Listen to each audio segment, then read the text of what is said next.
Welcome to the Intern Whisperer. Our show is all about the future of work and innovation. And my name is Isabella Johnston. I am the host of the Intern Whisperer Podcast, which is brought to you by Employers for Change. We help hiring teams reduce employer bias and increase competency, skill, recruitment, and learning. Today's guest is Robert Katz. He is the CEO of World Innovation Network, a nonprofit that is a top technology think tank, lots of alliteration there, folks, an inimitable innovation igniter. Lots of, again, all of those eyes. Okay, as the leading 501c3 nonprofit, WIN also enjoys being honored as an intentional, credentialed, non-government organization, also called NGO. And Robert is an educator, public speaker, author, and I met him at an event at the Kennedy Space Center called Small Sat Space. And I knew he had to be a guest on my show because, well, it's about space. Who doesn't love space? It is the next frontier. So, Robert, welcome to the show. Wow. Thank you so much. You set the bar so high. I hope I can meet that. But oh, gosh. Honored to be here. You're way too complimentary here. Thank you so much. You deserve it all and more. Okay, so let's go over these 5 words that you would just use to describe yourself. Most of my listeners all know we start this way. Your first word was inspiration, and I'm just so my listeners can get an idea of what's going on here. We have all I words, just so you know. No, the eyes have it. And the eyes have it. Who would have thought? Yeah. Now, this part, they usually know, oh, yeah, this is what's happening here. So it's not a big deal. They don't know what else is coming. But the first one is inspiration. Why inspiration? Why does that word describe you? Because I see my mission as to inspire the next generation. I want to have 5 million more of me, or people that have the same amazing opportunities that I had, to have impact, another I word, which I see that's the bonus word, impact, to be able to have those opportunities to be able to affect change, positive change in their community, in their county, in their city, and their country, and in the world. So I want to be able to empower them to be able to do so. So inspiring is very, very important. Oh, I would agree with you very much so. So you said ideation. Why is that one your second word? So we have to inspire to do what? So we have to think about lots of people say I'm in the startup world, the startup community. People think that's where solutions come from, and maybe solutions, but we have to instead not start with the solutions. We need to start with the problems or the challenges or things that we need to have solutions for which we need solutions. No participles dangling around here. So we need to start with looking at what are the big challenges or problems that we can solve, and then ideate solutions to those problems. But always starts with the problems, or as Stephen Covey would say, begin with the end in mind. And we say, oh, we have a great idea, follow your dreams, follow your passion. That's not a good idea to do that. No. You take a problem and look for solutions, ideate, and iterate over those ideations. We'll get to that here in a second. Iterate could have also been a second bonus iterate over possible ideas on how to solve that problem. I agree. Innovation. Why innovation? Well, innovation is the solutions to the problems that we're going to solve, that we're inspiring the next generation to solve, or help us solve, or solve with us or for us.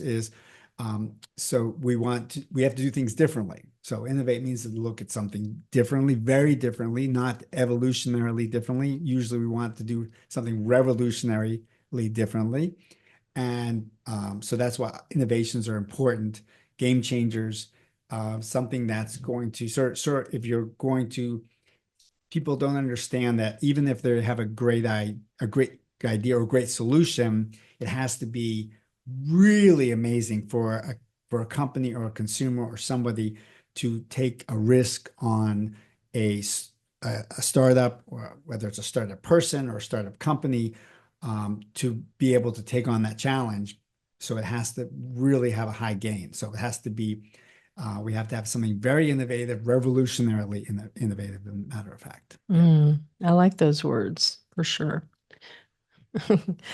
Integration. Why integration? So integration is probably one of the most important secret sauce, and that means we need to have a completely interdisciplinary, multidisciplinary, multi-spectrum, multi-person, multi-domain, whole of society approach to any problem we're solving. We need all voices at the table, everybody included, in being able to look at the problem from different perspectives. That means that no matter how technical the problem is, we need people that are have expertise in art and in music and in humanities, and we need philosophers. One of the most amazing game-changing people in the space industry is a space philosopher, and we need everything needs to be communicated. So communications is so important, no matter how technical and geeky and wonky the solution may be. So integration means that we need to look at the problems holistically, and therefore the solutions need to be holistic as well. Mm. Well, I see that it's a very thoughtfully crafted blanket that we're putting together here. So that's a very nice thing. The last of the 5 words is implementation. So I get it now. I see it from the beginning to the end, and that's hopefully what our listeners are gathering to. So implementation. Yeah, get it done. Like, don't just talk about it, get it done. Implement it, and implement it sooner rather than later. Implement it early and often. And which is a voting day, so that's a voting joke. And so that you can iterate, which is again the bonus I word. So when you implement, you can see the result of your idea, whether it's, again, these could be ideas for a business problem or a personal development, like something you're changing about yourself, something you're trying to do differently, and you implement it, you see the result, and then you iterate, and then you start back with new ideas. You start back at the beginning. So it's a rapid iteration of innovation is one of the keys to success. And we have lots of things today that allow us to do that. Lots of technologies, the power of software, the power of adaptive manufacturing, 3D printing, and things that allow for that rapid iteration that we all need to take advantage of. But that's just, get it done, try it, whether it's new vocabulary words that you're learning or whether it's new technologies, implement it. That's really, really good. And so, just so our listeners can understand, originally these 5 words, when you first heard them, you may not have seen that there was a flow chart, if you will: inspiration, ideation, innovation, integration, and then implementation. So it's an intentional look at how we can solve our problems. And you may not think about all of those steps in the process. So you're a process person. Yeah. Yeah. I'm not smart enough to do things freestyle. So there has to be A pattern. roadmap. I mean, a roadmap to almost anything we do is good, even if you change and pivot along the way, or mid-course correction, as we say in the missile defense world. But you have to have a place you're going before you even start the journey. You have to make sure that you're headed in the right direction. You can change as often as you need to, but you need to have that pathway, that framework. I agree. Totally. Okay, so on the next part of what we're going to be learning about you is tell me more about how did you get started in your story? What is your story? How did you get started? And how did you get to where you are now? You get like 15 minutes, so just so you know. Sure. So space, I feel like I started on this journey of space before I was even born. Because if you do the math, it gets pretty scary very fast. But I grew up fascinated with the exploration of space. I think we have as as a species, I think, or maybe as all species, I haven't talked I'm not Dr. Doolittle, so I haven't talked to the animals, but they maybe similarly, we love exploring. Yeah. Otherwise, if we didn't want to explore, we'd still be in our cave. But somehow we Hmm. said, well, what's out there? Oh, there's risk. We might get eaten by a saber-tooth tiger, but we'll still go venture outside the cave anyway and see what's there. We got outside the cave. What's over the next mountain? What's over the next ridge? What's in the next continent? So we have this exploration inside of us that wants to find out more and explore. So outer space is naturally maybe not the final frontier, but the next frontier that we're to explore. And so I've always been fascinated with that, and all of the both technology and humanity that goes along with that, which is both. To be able to say, well, because that whatever we find out there, we realize how small we actually are, and it kind of puts things in perspective. And helps us also see from a timeline perspective when you look at how old, the universe. And my work in the Hubble Space Telescope was, I said, well, when I started, which was my first entree into space as an intern in college, I worked on calibrating the Hubble Space Telescope, and I said, this is going to figure out the age of the universe, how old the universe is.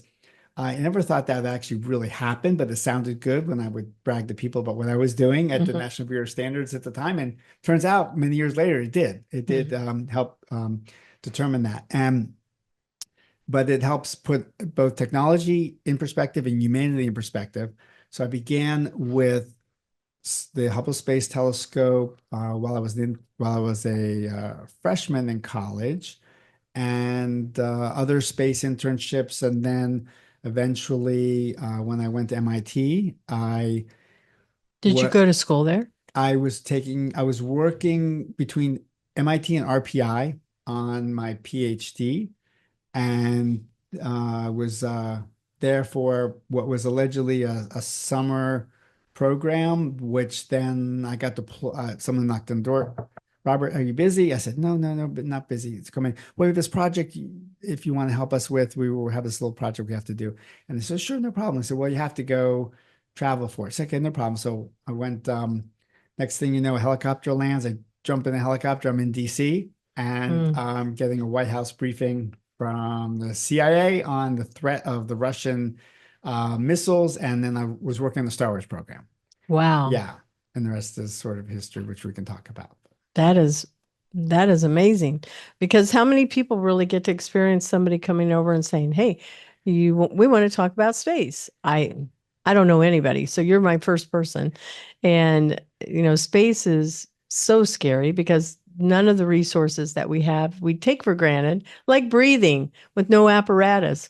We don't have to think about it. We just can do it. You can't do that in space. No, no, but you can't do that. So I'm also a firefighter, paramedic, and I teach an underwater rescue diver as well. So I was the head of my dive rescue team. So I have I don't take air for granted. No. That's for sure, in many circumstances. Yeah. How did you become an underwater diver rescuer? Well, I always wanted, one of the things I always wanted to be was a fireman when I was little. And when I got to college, it didn't kind of work out that way. I kind of went, well, I was going to do medicine, and then biology. My first day of college, my first class, the first lecture of the first class, I said, it was biology. And they said, memorize all these phylums. I can't memorize anything. I can't even memorize my own name. So I said, I'm not going to be a doctor. So I went into physics into engineering.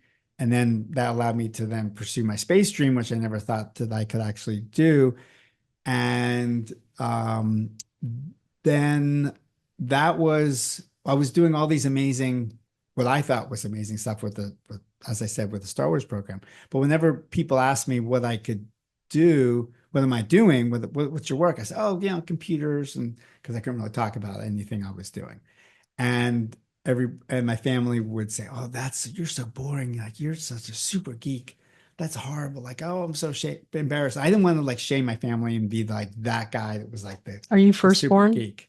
Yeah. Okay. So I said to myself, well, I guess I know what I'll do. I'll go back. I'll go on the weekends and I always want to be a fireman. I'll do that. That's cool. And Hmm. then I can talk about that. So I became started as a volunteer fireman, and then I became operational in many ways. Um, Once I got operational, the fireman, the paramedic, and then I realized that there's not a lot of fires anymore. The buildings don't burn down, and so people say, "Oh, that's nice. You know, you're a fireman. Oh, that's nice." But you know, Johnny's dad is also a fireman. So I had to step it up a little bit, and so I went into swiftwater rescue, and then from swiftwater rescue, underwater rescue, and then became the head of our dive team. So some people sometimes think that people that are like police and the military and firefighters, they kind of have this missing element of life being, no, I'm putting my life on the line, right? And they're fearless, but they are afraid too. Because when I go back, I was watching a lot of documentaries about 9/11, and they were interviewing the firemen that did make it, and they all knew that some of them weren't going to make it when they were gathered together in this moment of prayer before going in to try and rescue people and go up the stairs and all of this. It was very emotional. It was emotional for them. And I'm just sitting here listening, going, gosh, I don't even think I could do that. Did that ever cross your mind that you could die, with any of these things? So unfortunately, yes. Yeah. I Now, don't know if that's unfortunate. I think it's just realizing humanity, yeah, that it's yeah. a gift. I mean, New York. So I said we don't have a lot of fires. So New York is the exception. So Hmm. there are a few departments in the country that do a lot of fires. Hmm. We were I'm in in Washington D.C. metropolitan area, and we sometimes we went into D.C. proper, and sometimes we're in the suburbs of D.C. So there's a lot more water there than fires. There's Potomac River, and there's a lot of bodies of water. So that added to be able to help the community even more. So Mm. really to step up my game. Yeah. Yeah. It's a sobering thought because many times my dad was an Air Force Reserve. Wow, that's My awesome. brother is Army. God He bless. spent 30 something years. He's a Warrant Officer 5, which Well, is a big deal because there's only yes. 5 in the country, Thank you apparently. for his service. Thank you. Yeah. Yeah, I'm so grateful. And one of the things that they're wired different. All of them are firemen, fire people, because there's women there, Of right? course. Firefighters. Of course. And anybody that serves in the military, you have to be having either a missing thing about, oh, I'm afraid, or you're just, your life is Dedicated to about serving, service. serving. Yeah. Yeah, it's always about serving. So I think that's significant. I don't know. I think nurses, people that are nurses, I don't know about doctors, but definitely nurses. And I think teachers have that same Absolutely. Yeah. same type of mindset. The drive. Yeah. I think Mission. nurses can die also Mission. in service. We Yeah. now know teachers can too. Yeah. So it's valuable. Well, I want to thank you for being that. I'm curious about a volunteer firefighter because when you've mentioned that, I go, I guess you go through the same kind of training, but you don't get paid. So Yeah. that, You don't get paid. You get paid in different ways. I mean, how? because serving your community. Oh, sure. Yeah. So that the reward of serving your community Hmm. is just as significant to many people. Mm. Yeah. And if you're a career, then you get both. So I was a volunteer when I began as a volunteer operationally, but then I would have various deployments, like when I served on the presidential protection team when I was Wow. supporting. Which president? So it was Obama and Bush as well. Wow. So on the presidential protection team, when I served as a hazmat paramedic, um, as supporting the Seabirths, which is a group of Marines, then or the Secret Service, or teaching at the Secret Service Academy to the SWAT team. They call it the CAT team, Mm. counter assault team. So those would be paid, but in normal day-to-day operations at the firehouse, that was serving your community, like most firemen actually in the country do. So you actually got to meet the presidents? Can't talk too much about it, No, but that's okay. I just went, wow, you really met them. That's like really, really cool too. Yeah. And I think, and again, I've been on this binge of watching a lot of documentaries. I watched the documentaries about the Kennedy family also and the assassination of John F. Kennedy and Robert F. Kennedy. And I just went, wow, people, I mean, they were riding in a car totally open, seeing Yeah, people. yeah, And you just never think about somebody that can take your life away. Now everything's closed, it's protected. yeah. We look back and we say, wow, what in the world were they thinking? Like like, of course somebody is going to take a shot. Our minds, it's interesting how quickly our mind, like the standards change. Like, Overnight. like today, if you see a kid without a helmet on riding his bike, oh man, the parents should be arrested for child abuse. They don't have a helmet Yeah. on. And back in the day, like you would never think of having a helmet on. But how quickly things change. Yeah. Yeah, very much so. And I think it's that false sense of security because before 9/11, we thought we were, indomitable, right? Nothing could touch us. I think as Americans. And then once that happens, you realize, oh, wait a minute, stuff happens. Yeah, I mean, stuff was happening. A lot of things were happening, but wasn't. We are somewhat of an island. Right. The our country is, I think, um, unfortunately, uh, somewhat unique in that we're sort of a country both in the physically on an island, physically Because we're and our surrounded by mindset water. surrounded by water, and also because of our stature in the world. Hmm. Our We economic stature. yeah, Yeah. we don't we aren't as aware of different cultures as we should be. That's sort of what the integration was Right. on my eyes, is that we to look at things interdisciplinarily and internationally. And a lot of the work I do, I'm very fortunate. I work with many of our allies throughout the world.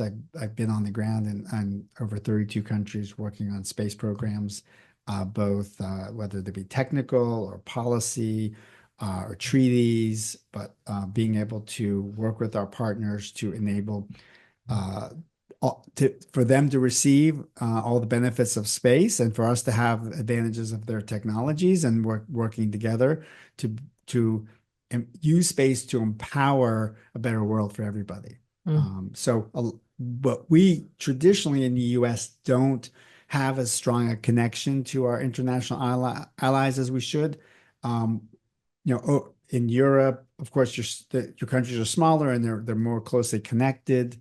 You're connected to a broader Europe, Latin America, also the same. You have common language and different cultures, but you're very there's a lot of uh, intermingling and less so in America, unfortunately. Mm.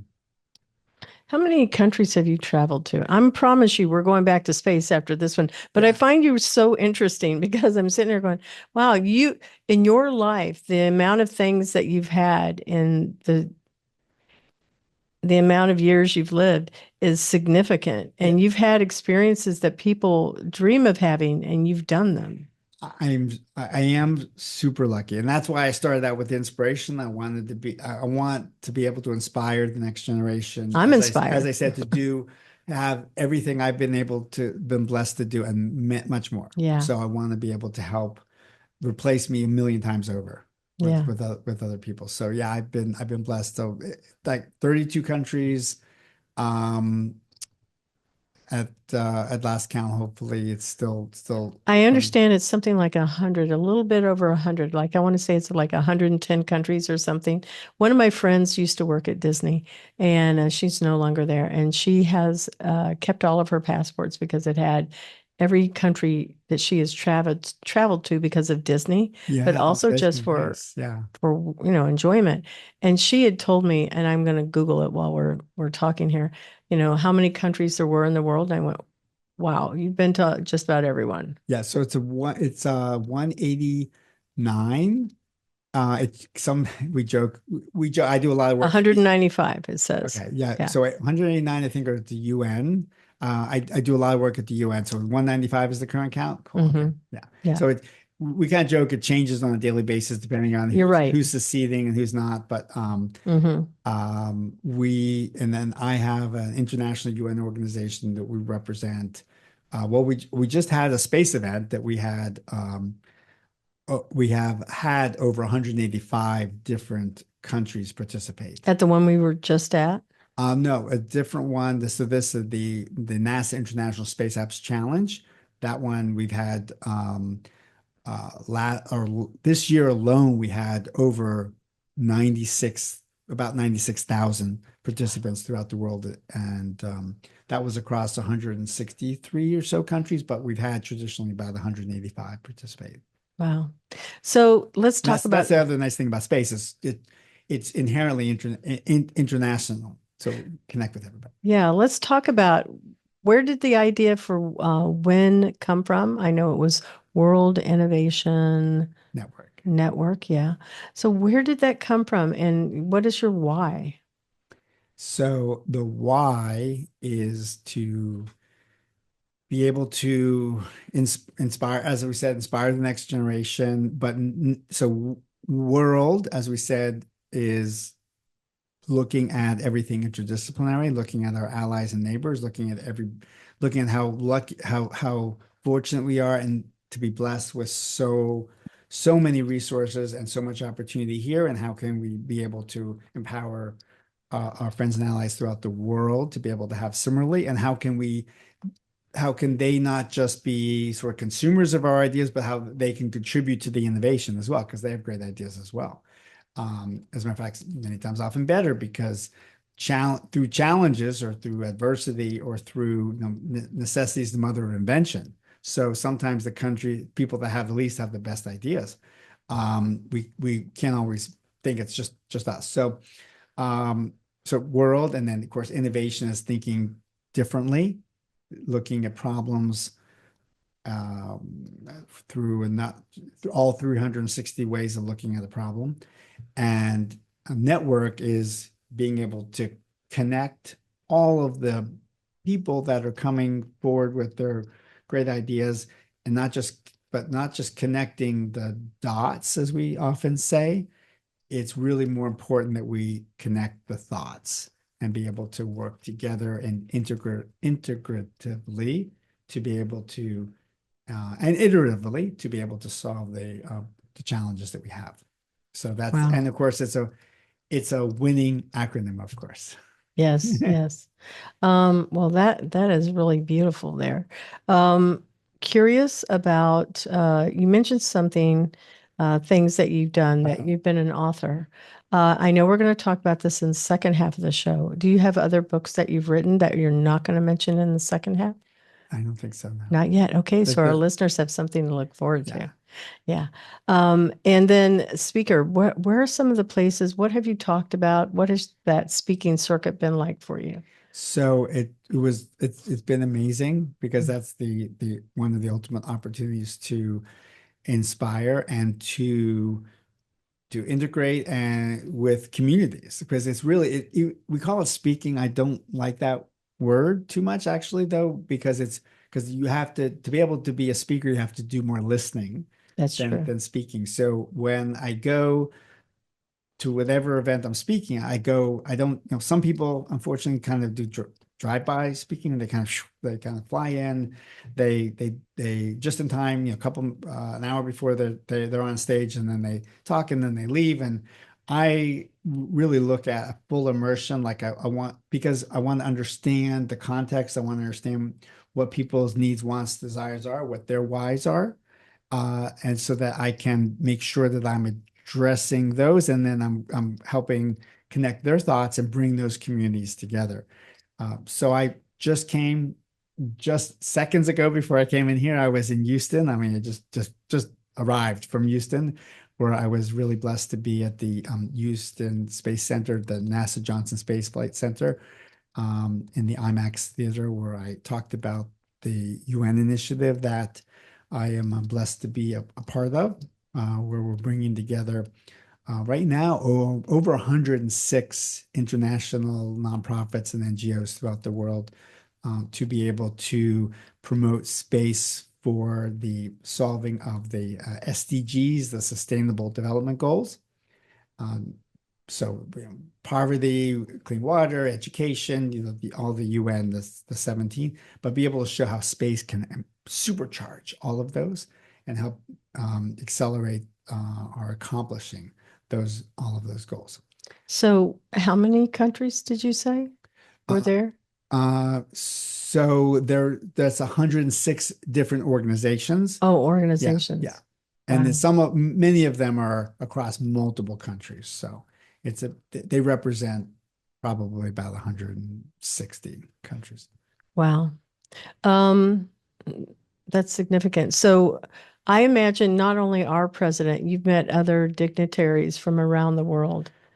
Do you speak multiple languages? Uh, I They all speak English, right? Yeah, so I'm not that good on my other languages anymore. Unfortunately yeah, There's so many. I'm not I can barely do English actually anymore, unfortunately, Yeah, as I you think we're probably can all tell from this one. challenged with that. But yeah, I know people that I used to be able to, well, whenever I go to a country, I would at least know how to start a conversation and say hi, hello, how are you? I felt that was really important to be able to show respect for Right. their but then sometimes when I start out, then and if I would get too good at the accent because I was listening to everybody either on the plane or on the cassette tapes or back in the day or on YouTube now. And if I got too good, then I could just say if hello, if I said the hello too well, and Too authentically. right, then they would start to Talk super fast. yeah, and no, that's all I know. So much more careful. But I haven't been able to hang on to my languages as well as I would like Oh, to. that's okay. I mean, you do great work here. That's amazing stuff that you do. So when you're so the purpose of WIN is to be able to help pull the world together, obviously closer so that we're all having mutual conversations about, space. What does that look like when you do this kind of I don't know if you're facilitating it or Mhm. how it's working, but what happens at these meetings? So there's all different kinds. Some are to tackle specific problems, specific either the achievements that we need, milestones we need to achieve, um, it in space as far as exploration or habitation or settlement, or transportation or communication, all the different things space can do. Um, or sometimes they are about, as I said, being able to supercharge the sustainable development goals. So how does space help you to be able to look at gender equality, for instance, by having communication systems that allow for education to be beamed anywhere through various downlinks, um, then you really enable all kinds of goodness with that education. But the other area that is space is just space is as a as a trigger to be able to, the other I word is inspire, to be able to inspire the next gen to want to explore, to want to learn, to see opportunities for them in the workforce because of all the different jobs that space needs. So you think of, a lot of people think of rocket scientists, and it's true, you need rocket scientists in space, but you need everybody in space. You need everything from artists to astronauts, and from musicians to mathematicians, and from sculptures to scientists, and from rock stars to rocket scientists, because space has a place for every face. We need everybody there. Mm. And that's one of the unique things about the discipline of space that makes it so exciting and so inspiring, because it's so inclusive. And so I'm using that through education, starting in kindergarten, K through 12, through so many amazing partners throughout my network, throughout World Innovation Network, to bring inspiring nature of space to the entire next generation, and use that as a tool to be able to show them all the opportunities there are for them. Mm. Especially today, people are seeing, they look ahead and they go, oh, AI is swallowing up all these jobs, or the economy isn't so good, or, college is so expensive, all these different challenges. But I want to show some of the positives and some of the opportunities that are available. Mm-hmm. I like that quite a bit. I think that, well, just like anything, every industrial revolution that we've had, we know there's been four. To me, I'm going, well, we're already in the fifth one. There was always a concern when we had no steam engines, oh, we've got steam engines. Now what happens? People are going to lose jobs. Well, we get jobs. But there's this place where the technology is advancing so much. There's many people, I don't see them getting jobs. And that's my concern is sure, new jobs will be created, but there are those with mental deficiencies, physical disabilities that are not going to fit into any of those boxes. They might be a wonderful greeter at Walmart, and they might be a great cashier or an assistant manager at a McDonald's. But if we turn robots into replace people with some of these roles, these people are not going to necessarily be able to do something else. We are making it so the automations and the robots are replacing those roles. So where do these people go? That becomes my biggest concern is that, yes, it's wonderful, but it's also frightening for those people that we're not remembering. So I think it should be frightening for everybody, actually, Yeah. not just them. Because we will, according to the Jetsons, I'm going to quote Jetsons now, be in a 2-day work week or even a 1-day work week because the robots run everything else. Yeah. And so how are you gonna make a living? How are they gonna make a living? And also, how are they gonna meet not just a living, how their purpose, like their mission? So we talked about space being a mission, and not just a mission, but as I say, a mission that matters, and that gives people that inspiration. Again, the I word, the inspiration that is so vital to be able to inspire them to enter the workforce, to learn, to study, to be diligent.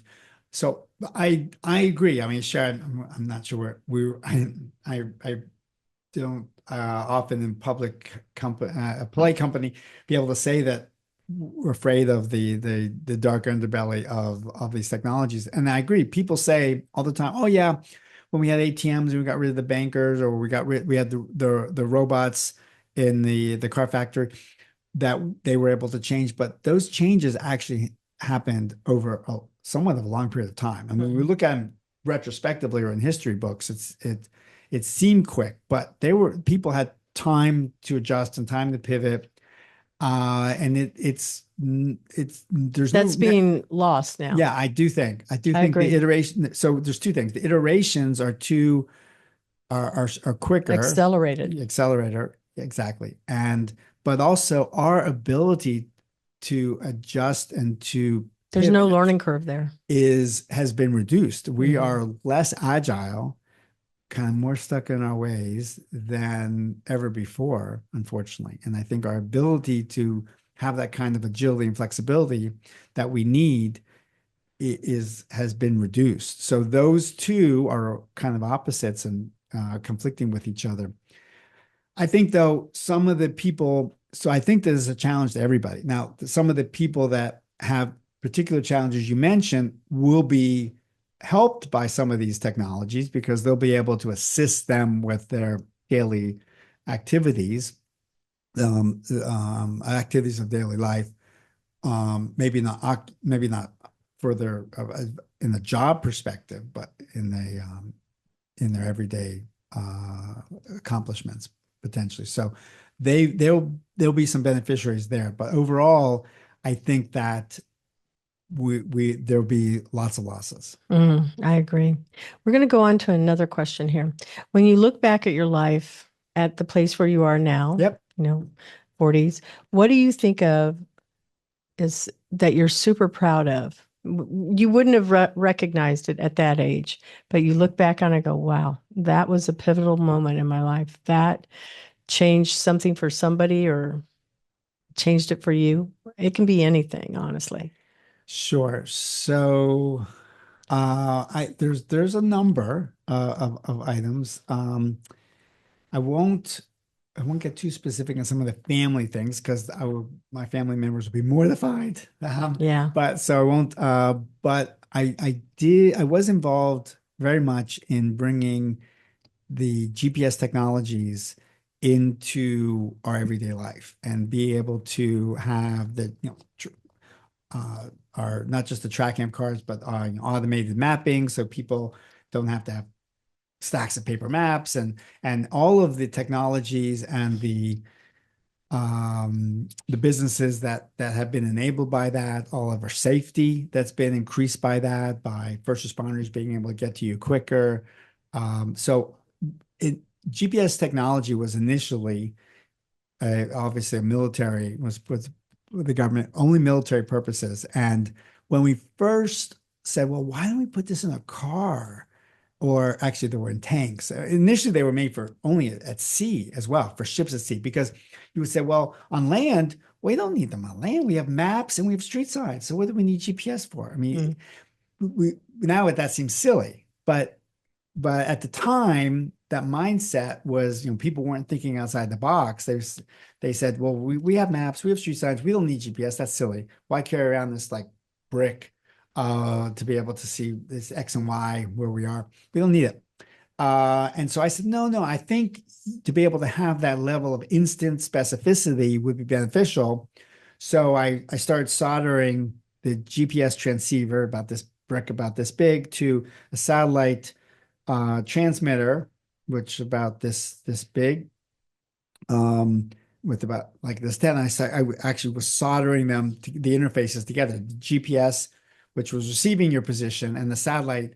This was before cellular, of course. The satellite terminal and soldering those, looking at what the pins were, and being able to have receiving that first position location from the GPS and sending it out automatically was people were like, well, that's silly. Like, why do I need that? Like, I know where they are. They're right there, or they're right where I left them, or right where or I call them up on the radio and say they are.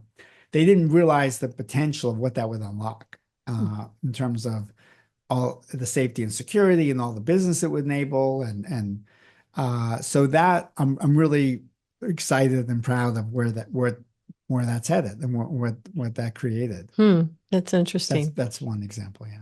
Your favorite cartoon, movie, or game about the future and why? This is scary.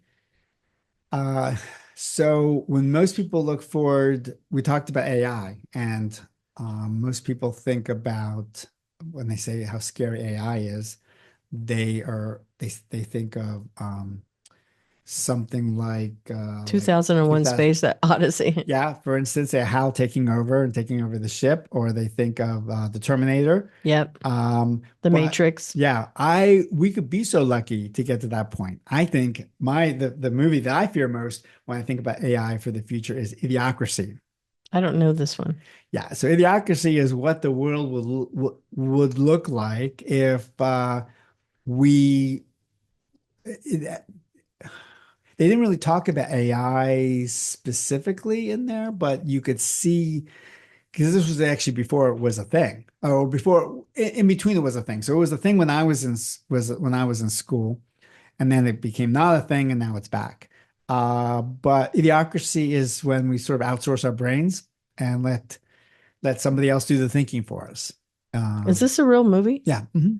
Do you know when it came out? No. I'm going to look it up while you're talking. Who's in it? It's 2006. Okay. And it says, Dax Shepard is in it. That's what's her name's husband, or maybe ex-husband. I'm not sure now. Kristen and Luke Wilson. Yeah. Dax Shepard was married to, or is married to, the blonde that, oh God, I'm going to look it up while we're talking. Okay. Yeah. Married to Kristen Bell. Oh, okay. Yeah. She's a great actress, and he's really good too. But what is this movie about?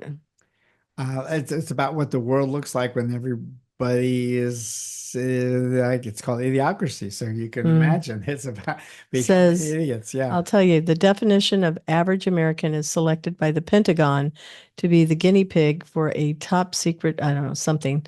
And that's where it finished going out. Is it plain? It says it's on YouTube. So I'm going to have to go look for this one and see what this one's about. I haven't seen it promoted, so it must be a carefully hidden secret, is what I'm guessing. I mean, not so much in my circles, but I think in mainstream, yeah, I think Mm. so because I Mm. think it's Is it funny? Is it supposed to be well, satirical? it's supposed to be, but it's more scary when you think about because I don't know that so it was designed to be a comedy, Hmm. but I think it's unfortunately turned into a documentary. Wow. Yeah, because they can shift based on whatever it is that's happening. Well, that's interesting. So we're going to take a moment to acknowledge our sponsor, Cat 5 Studios, and we will be right back. The Intern Whisperer is brought to you by Cat 5 Studios, who help you create games and videos for your training and marketing needs that are out of this world. Visit Cat 5 Studios for more information to learn how Cat 5 Studios can help your business. Thank you, Cat 5 Studios. So we're back to the second half of the show where we talk about what the future is going to look like in 2030. And my guest again is Robert Katz. So, Robert, what do you think 2030 will look like in the world, in your industry, since we're talking about space, and what the job opportunities might look like? Great. So thank you for asking. So I'm excited about what the world will look like in 2030. The trajectory that we are on, pardon the pun, in the space industry is really exciting and full of opportunities. And opportunities, and again, not just for astronauts and rocket scientists, but for everybody. Because when we're looking at, and by then we will begin to have settlements, or begin to settle and have colonies or permanent presence on at least the moon and working on Mars towards that. And we're starting out these new civilizations on these planets from scratch. Again, we need everybody, not just the astronaut that goes there, but we need specialists in design and architecture, philosophy, psychology. How the interaction between all these people, um, which impacts the design, even impacts the colors of the habitats. So it's going to be a very, very exciting time with lots of opportunities for everybody in these industries. If people step up, I mean, people have to step up to unfortunately, as I say, get off the phone, get off the tablet, get off the couch, and engage with all these opportunities that are before us, with all these learning opportunities that we have available to us. Mhm. So I know that you mentioned something about a book that you're working on. Why don't you talk to us about this book? What is it? Because my next question is the positive and the negative impact that AI can have on the future, and I'm going to guess your book might be around that. Yes, it is. It is unfortunately we have a lot of good news books, and so we have to balance that with but some potential warnings. And so my book is not about the evolution of our technologies, but the potential de-evolution of us. And so it's called De-evolution. So how long is this book? Is it going to be like short chapters, a vignette? I'm not sure. In between. Okay. So, when do you anticipate it being out and available? Are you going to sell it on Amazon or Everywhere. self-publish? Yeah, Okay. yeah, everywhere. Well, both. I mean, you can self-publish and be on Amazon, so it's both. It's going to be both everywhere. Okay. Because it should be hopefully a wake-up call. And every time I'm about to put it out, there's just too much more juicy material that I want to include in it. Because really almost every day there's further warnings about what happens when we outsource too much of too much of anything. We outsource we see, okay, cars are great, but we used to walk around all the time and walk places, and we would stay in good shape. But when cars come or or bikes, or those are great inventions, true, but they also reduce our level of fitness that we have in ourselves. When people used to have a good vocabulary or good spelling, and then now we can have dictionaries that we can look up words. We don't have to memorize. People don't even use dictionaries. Exactly. So we don't. But so when we outsource too much of something so we're outsourcing now too much of our brain to AI, then or to computers in general, or even our social interactions. We're outsourcing too much of our social interactions to social media, which is ironically a misnomer. It's unsocial media, that's what I call it. Then we lose our social skills. And so we will lose our cognitive ability if we continue outsourcing our capacity to technology too much. And we talk about this switch because if we look at our tools throughout our evolution, which is the core of the book, when we got the spear, it empowered us to be able to eat or to hunt, and then we got more protein because we have animals, not just vegetables, which makes our brains bigger and more cognitive ability, but also allowed us to have better protection against our predators. And then we got fire, and we kept progressing, and then we got the books or tablets, printing press, and all of these tools, all these inventions allowed us to grow as a civilization, as people.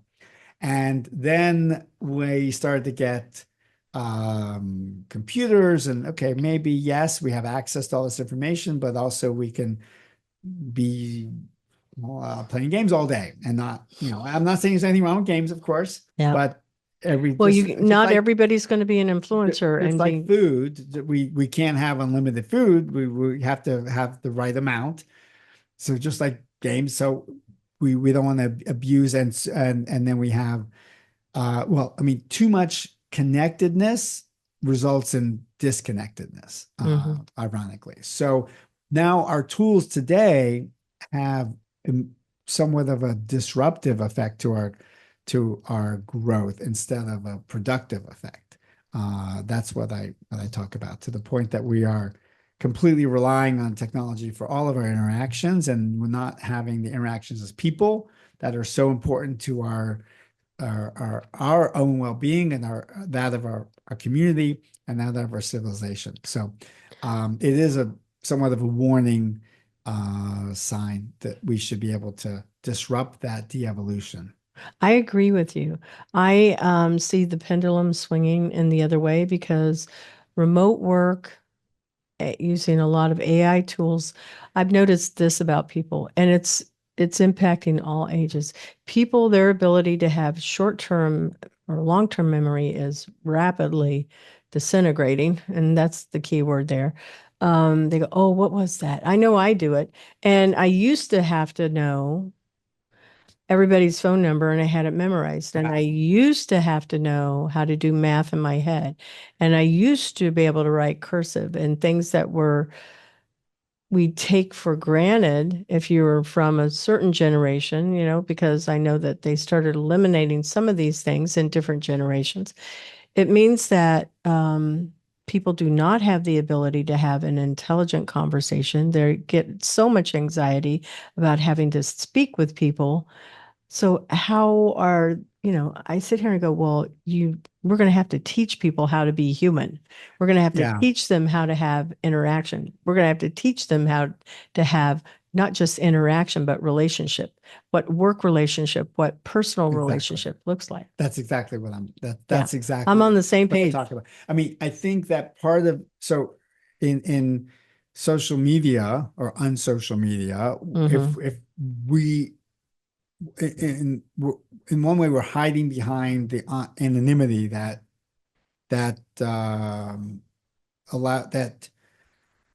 unfortunately permits people to have interactions they otherwise wouldn't have in person. Right. And then sometimes those become dysregulated, and then they can't have a regular conversation, especially because they're not used to being able to interact with somebody and appreciate their ideas, their ideas, like we said, listening more than speaking, as we talked about. And in social media, they're used to, if they don't like somebody, push a button, they block them, Yeah. turn them off. And in real life, you can't do that. So we need to really get back to being humans again. I agree. I agree totally. So I'm hoping that your book is touching on not just like calling it out, but ways that we can re-engage Yes. and we can change this. Yes. Yeah, so that would be immensely helpful. So what So just disrupt, as I say, disrupt the de-evolution. I know we've been talking about this pretty much throughout the whole show, but if you have something specific that we haven't already mentioned, that would be great. What is the positive impact that AI can have on the future of work? Because there are, we talked about it. It can produce the ability to be more creative because, I'm not having to do a Yes. tedious task over again. Yes, absolutely. But tedious tasks teach us things too. So I go, it's a double-edged sword. Well, you have to be, everything it gives you, you should be able to validate. Like you need to validate. You Right. have to, things have to still be sourced, and you have to give recognition to where those ideas may have come from.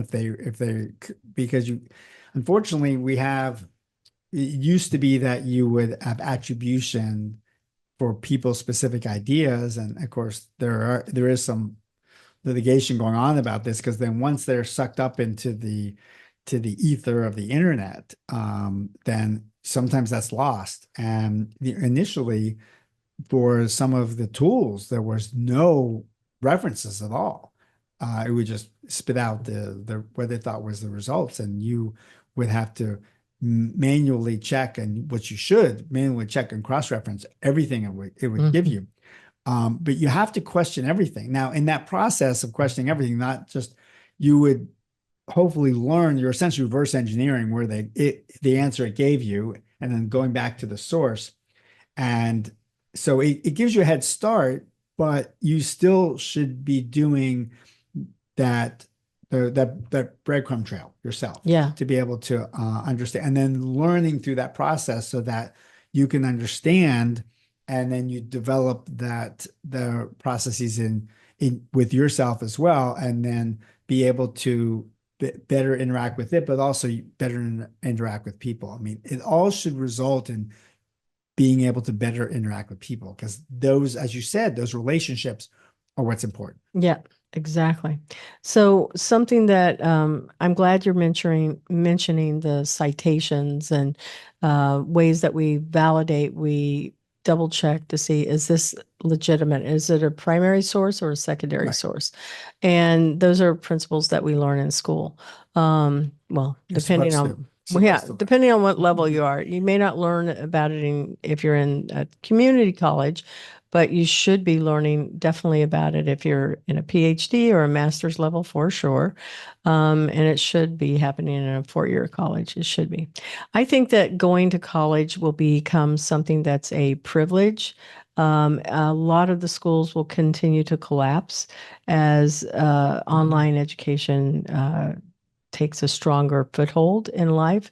I believe that what we will see is that those that do get to go to college on the ground are more privileged. They'll have financial privileges so that they will be able to gain some of those social skills that are needed. Those that go to school and they do it all online, I think that there's going to be less deep connection with people because it's through eating, through touch, through all of our senses of being in a room with a person. And I don't mean that in something that's provocative. I'm just talking about you're in a room with people. And I just want to make sure I'm clarifying that for listeners. Yep. There is so much that we can create that's experiential in a work environment that we cannot replicate it. I don't care how good it is, augmented, virtual, either way, realities are not necessarily a replacement for Absolutely. humans. Absolutely. Yep. Yeah. And so especially in the space industry, but a lot of our education will be more career oriented, career focused. So there's so many great opportunities for technical skills, for building things, as we get, especially when we're building a lot, we need lots of infrastructure, both in space to get to space, here on the ground as well. But there's so people are really need to look at their educational journey, similarly to we spoke about, kind of to make a full circle about innovation, and begin with the end in mind. Say that, this is where I see my place. This is the occupation I aspire to, and these are the different paths to get there. And some of those paths may involve college, and many may not, and some may involve being able to have a combination of apprenticeships and internships and community college, and then beginning the career, and then having the opportunity of having the employer pay for it potentially. So we need to begin with that end in mind by looking at, where do we see ourselves? Where do we aspire to? Unfortunately, too many students just go to college and say, I'm just going to go to college, I'll figure it out. And that doesn't always happen. I actually am a big advocate of slowing down a little bit, and not rushing right in. So many high schools are just, you're on the treadmill. Somewhat, I won't be pejorative against the schools, but some people say rat race, but we won't say that. But I mean, I know middle schoolers, or even earlier than middle school, that are already saying, I need to do this because this looks good on my college application, and they're studying for the SATs when they were in elementary school. So we need to have some time to be able to think about where we see ourselves in the world, all the different occupations and careers that are available to us. And you don't typically always have time in a lot of high school programs to do that. So I'm a big fan of being able to take a look at and shadow and mentor and be out there, and whether that's through after school or junior achievement, or all kinds of different programs, or a gap year right after high school, be able to explore. I actually am an advocate of a space gap year as well, so something that's modeled after the Peace Corps. I'm working on a national program called the Space Corps, or Star Corps, where you'd have the opportunity to step into a space-related career role and explore, pardon the pun, that career opportunity for you before you put yourself into a trajectory in college, or that may not be right for you, that may not be the fit, and allow you to have that opportunity to explore the different possibilities that you may not know about. I like that very much. One of my guests that I had on earlier, he was telling me about, and I know that anytime we do hackathons, it just exponentially, it changes everything. Your mind gets rewired. And he was telling me, because he has theater background, That's awesome, that there was this kind of a hackathon. In 48 hours, you had to produce a film, and they would get a packet. Everybody had to sign up for this, and they would get a packet. They would go meet complete strangers, just like a hackathon, and be able to go, okay, they were given certain pieces of information, like here's the theme. Here was something to write with, some hints and some other clues, if you will, to be able to put together a film about this theme. What I liked about that is when he described it, I said, it sounds like a game jam, and it sounds like Startup Weekend, and it sounds like everything that I've ever gone to that's always been accelerated, experiential, and relational opportunities to learn. And he goes, yeah, exactly. And I went, I did not know they had that. So I'm hoping that your Space Corps is going to be something like that. So you can figure out, oh, we need to fail fast. No, I do not want to be in space because I have a fear of claustrophobia.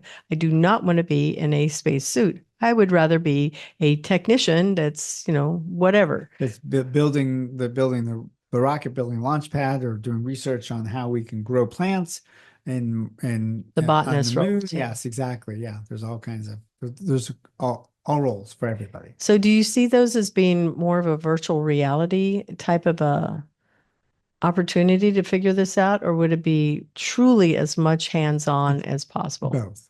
Okay, So good. everything would start in virtual reality or simulation. And of course, there's no better place to do that than where we are here. We're speaking from Orlando, the simulation capital of the universe, at least the known universe. Mhm.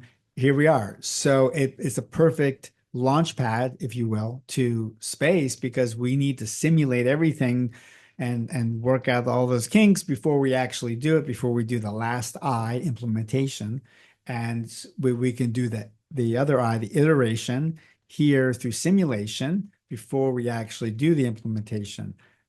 So we really simulation provides so many opportunities for people to have those experiences and also to be able to have that rapid failing fast, as you talked about. Mm-hmm. Yeah. Okay. So we've talked a lot about the positive and the ethical dilemmas, and it's hard to believe we're like at the end. So Oh, we're going to no. be, yeah, we're going to be, no, it's been a great conversation. You've already crafted the conversation with your 5 words throughout the whole show. So no, you've been a perfect guest. So what do you think is the best mentoring advice that you want to share with our listeners about the future? So I would say there's so many, but I It's would okay. say You can say more than one. follow your ABCs. What is that? Always be curious. Always be curious. So be curious so that we talked about always want to explore, always want to expand your horizons, whether that's be expanding your knowledge or expanding your capabilities, expanding your career, but also means on a small everyday sort of question everything. We talked about that in terms of using AI to get answers and results. Like don't take everything that the AI says as gospel. No, it's not. Yeah. Or as anything anybody else says. Now if it's your parents, maybe a little bit differently, but in general, always be curious and have a healthy skepticism. Sometimes the more people sound like they know what they're talking about, the less they really do. I mean, the most brilliant people in the world will say, you know, this is how I see things. This is what I think, leaving the door open. So really always be curious, always have healthy skepticism, always check and double check for references, and always want to expand your horizons. ABC, always be curious. Yes, I love that. That's a very solid piece of advice. Now, how can our listeners contact? I always give a LinkedIn profile, so they'll have that in the show description and also on a close card. But your website, what is it? It's simple. WIN, WIN .NGO. Perfect. Perfect. Well, I have enjoyed having you as a guest. This is delightful. I'm so blessed. God, really the feeling's mutual. We're in each other's fan club for sure. So, just so you know, listeners, I hope that you follow up with him. This gentleman is a wealth of knowledge, and he gives continuously to so many areas and to so many groups. And his organization is a nonprofit. So please go and support when you go and look there. Drop him a check or something over there. And it's not for him, it's for the work that he does. So thank you so much. Awesome. Thank you so much. It's really such a blessing to be here. And all the work that you do, we're also grateful to have you in our community. Oh, thank you. We want to thank our sponsor, Cat5 Studios, and thank you to our video production and editing team, Gavin Staley and Rachel Mathis. Music is by Sophie Lloyd. The Intern Whisperer is brought to you by Employers for Change, helping hiring teams to recruit and upskill their intern talent and employees. Learn more at www.e4c.tech and become a member to reduce employer bias and improve company culture through head and heart smart recruiting and learning. Subscribe to The Intern Whisperer today and show your support by sharing our show, tagging a friend, and leaving us comments. You can find the Intern Whisperer podcast on Employers for Change YouTube channel or streaming from your favorite podcast channel. Thank you so much.